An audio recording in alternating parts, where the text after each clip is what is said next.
दोस्तों, अगर देखा जाए तो हमारे सबसे अगर नजदीक कोई ऑब्जेक्ट ब्रह्मांड में मौजूद है तो हमारा पृथ्वी का नेचुरल सैटेलाइट चंद्रमा है। इसलिए नजदीक होने की वजह से वैज्ञानिक चांद के बारे में पढ़ाई करना चाहते हैं। भारत ने साल 2009 के अंदर चंद्रयान-1 के जरिए चांद पर पानी खोज निकाला था। और अगर आपको पता ही है कि किसी भी ऑब्जेक्ट पर अगर पानी खोज लिया जाता है तो वैज्ञानिकों की भी दिलचस्पी उस ऑब्जेक्ट को लेकर बढ़ जाती है। चंद्रयान-1 की सफलता के बाद वैज्ञानिकों ने चंद्रयान-2 को चांद पर उतारने की प्लानिंग बनाई, लेकिन साल 2019 में इसका लैंडर चांद की जमीन पर नहीं उतर पाया। लेकिन 14 जुलाई को भारत का चंद्रयान-3 पृथ्वी से निकला था। उसका मकसद चांद के दक्षिण ध्रुव वाले इलाके में उतरकर वहां की जांच करना है। लेकिन अब सवाल ये उठता है कि चंद्रयान-3 अब कहां पहुंचा है। उसका रॉकेट तो पहले ही दिन अलग हो गया था, तो अब ये इतना ज्यादा रफ्तार में कैसे आगे बढ़ रहा है और उसकी स्पीड तो इसरो कंट्रोल कैसे कर रहा है।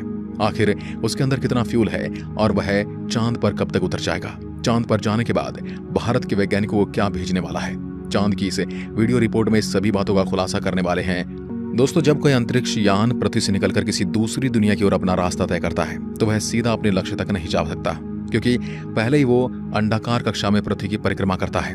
इस प्रकार 5-6 राउंड काटकर वह पृथ्वी से धीरे धीरे दूर चला जाता है। चंद्रयान-3 के साथ भी ऐसा ही किया गया है। चंद्रयान-3 पृथ्वी के चारों ओर अंडाकार राउंड काटता हुआ चंद्रमा के नजदीक जा रहा है।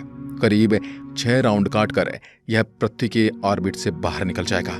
अभी हाल फिलहाल इसरो की ताजा जानकारी के मुताबिक चंद्रयान-3 पृथ्वी के अंतिम राउंड में पहुंच चुका है, यानी कि पृथ्वी की चारों ओर यह लास्ट राउंड काटकर वह सीधा चांद के रास्ते पर निकल पड़ेगा। जैसे कि आप इस वीडियो में देख सकते हैं, चंद्रयान करीब 31 जुलाई को पृथ्वी के चारों ओर ये सारे चक्कर पूरे कर लेगा। अब आप सोच रहे होंगे कि चंद्रयान-3 को चांद पर भेजने के लिए बनाया तो फिर से पृथ्वी के चारों ओर इसे क्यों घुमाया जा रहा है, सीधा ही चांद पर क्यों नहीं भेज दिया जाता। तो दोस्तों, इसका सीधा सा जवाब है कि चंद्रयान-3 को पृथ्वी के गुरुत्वाकर्षण बल से निकालना बहुत जरूरी है।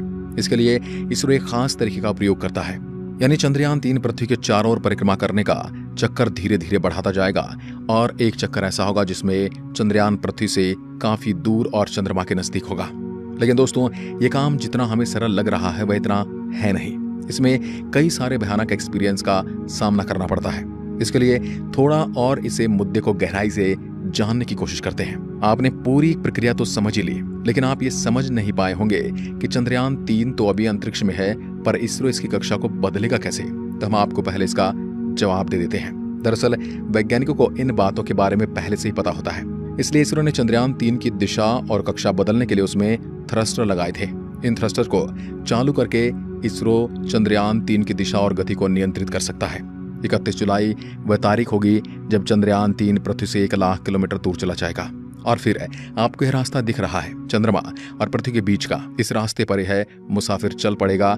इस रास्ते पर लगभग 5 दिन तक यह यात्रा करके चंद्रमा के नजदीक पहुंचेगा और 5 से 6 अगस्त को हमारा चंद्रयान-3 चांद की कक्षा में प्रवेश करने के लिए तैयार हो जाएगा।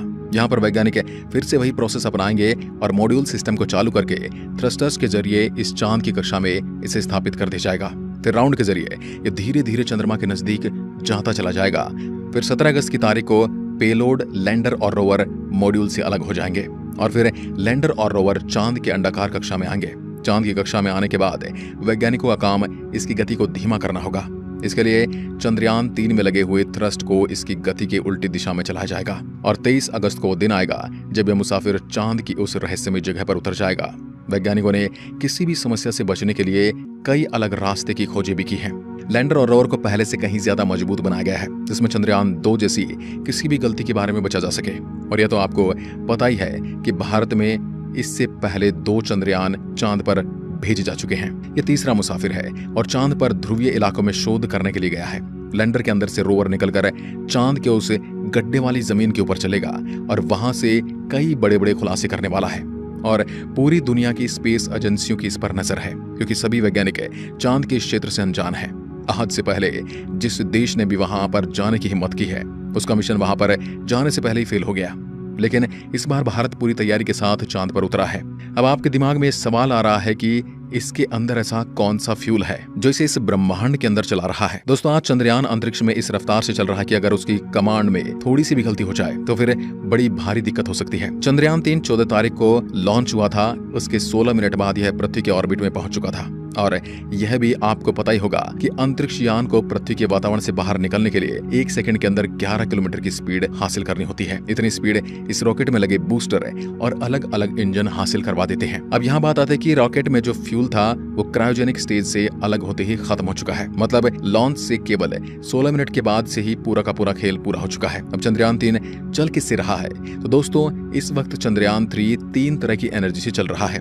एक तो उसके अंदर फ्यूल भरा हुआ है, फ्यूल के 2 टैंक हैं, दूसरा सोलर एनर्जी और तीसरा बैटरी। फ्यूल की बात करें तो यहाँ पेट्रोल या डीजल का इस्तेमाल नहीं होता, न इसमें एविएशन केरोसिन का इस्तेमाल होता है जो हवाई जहाज में इस्तेमाल होता है, बल्कि चंद्रयान 3 में भी सैटेलाइट में यूज होने वाला प्रोपेलेंट हाइड्रोजन होता है, जिसको जलाने के लिए नाइट्रोजन टेट्राऑक्साइड का इस्तेमाल किया जाता है। और जब यह पृथ्वी से 1 लाख किलोमीटर दूर चला जाएगा तब वह चांद और पृथ्वी के बीच के सीधे रास्ते पर चलना शुरू कर देगा। और इसी दौरान दोस्तों इसकी स्पीड, जिसे वैज्ञानिक वेलोसिटी के तौर पर जानते हैं, 40,320 किलोमीटर प्रति घंटा से भी ज्यादा होनी चाहिए, क्योंकि धरती की ऑर्बिट से बाहर जाने के लिए ये बेहद जरूरी है। अगर ऐसा नहीं होता तो हमारी धरती चंद्रयान 3 वापस से अपनी ओर खींच लेगी और ये मिशन बर्बाद हो सकता है। लिहाजा इसरो वैज्ञानिक इसके इंजन को फिर से चालू करेंगे तो इसके प्रपल्शन मॉड्यूल में 2 बड़े इंजन टैंक लगे हुए हैं, जिनको जलाने से ही ऊर्जा मिल रही है। अब 1 अगस्त को बड़ा काम होगा, क्योंकि इस दिन इसरो वैज्ञानिकों का इंतजार है कि कब चंद्रयान 3 और चंद्रमा अंतरिक्ष में एक लाइन में अंदर आ जाएं। एक लाइन में आने के बाद इसे पृथ्वी की कक्षा से निकालकर चांद के रास्ते रवाना कर दिया जाएगा और फिर 17 अगस्त के आसपास इसरो वैज्ञानिक कोशिश करेंगे कि चंद्रयान 3 की कक्षा को पकड़ दिया जाए। नहीं तो 40,320 किलोमीटर प्रति घंटे की रफ्तार से चंद्रमा को बाय बाय बोल कर ये आगे निकल सकता है, यानी ये उससे भी आगे निकल सकता है। और अगर ऐसा हुआ तो सब कुछ बेकार हो सकता है। इसलिए यहाँ पर कदम कदम पर वैज्ञानिकों को सावधानी रखनी होगी। चांद के ऑर्बिट में डालने के लिए चंद्रयान के प्रपल्शन मॉड्यूल में लगे छोटे छोटे इंजन की मदद से चंद्रयान के इंटीग्रेटेड मॉड्यूल को पूरी तरह से विपरीत दिशा में घुमाया जाएगा। चांद की कक्षा पकड़ने पर धीरे धीरे यह चांद के नजदीक चला जाएगा। 23 अगस्त के दिन वैज्ञानिक अंदाजा लगा रहे हैं कि यह चांद के उस हिस्से में जाकर उतर जाएगा जहां पर आज से पहले कोई नहीं गया है। यहाँ तक कि बड़ी बड़ी स्पेस एजेंसियों के अंतरिक्ष यान भी इस जगह पर औंधे मुंह गिर जाते हैं। वहां पर भारत का यह मुसाफिर उतरने वाला है। चांद का दक्षिणी ध्रुव इलाका है जहां पर क्रेटर यानी गड्ढों की भरमार है। कुछ गड्ढे तो सैकड़ों किलोमीटर गहरे हैं और सैकड़ों किलोमीटर चौड़े ही। कोई भी मिशन में दिलचस्पी इसलिए भी बढ़ जाती है कि आज से पहले वहां पर केवल ऑर्बिटर पर ही जानकारी ली गई है, तो सतह पर जाकर किसी भी रोवर ने वहां से जानकारी नहीं भेजी है। इसलिए अब भारत का यान वहां पर उतरेगा तो वहां पर मौजूद नई नई चीजों के बारे में पता चलेगा। हो सकता है चांद के इस भाग में हम इंसानों के फ्यूचर में काम आने वाली कोई बड़ी एनर्जी सोर्स के बारे में पता लग सके, जो आज पेट्रोल और डीजल बहुत बड़ी जरूरत बन चुके हैं। अगर कोई तीसरा एनर्जी सोर्स मिल जाए तो इसकी कमी को पूरा किया जा सकता है और वैज्ञानिकों को अंदाजा है कि तीसरा सोर्स हमें चांद पर मिल सकता है। बाकी आप इसे लेकर क्या सोचते हैं, कमेंट के माध्यम से जरूर बताएं। वीडियो को अंत तक देखने के लिए आपका बहुत बहुत धन्यवाद। जय हिंद, जय भारत।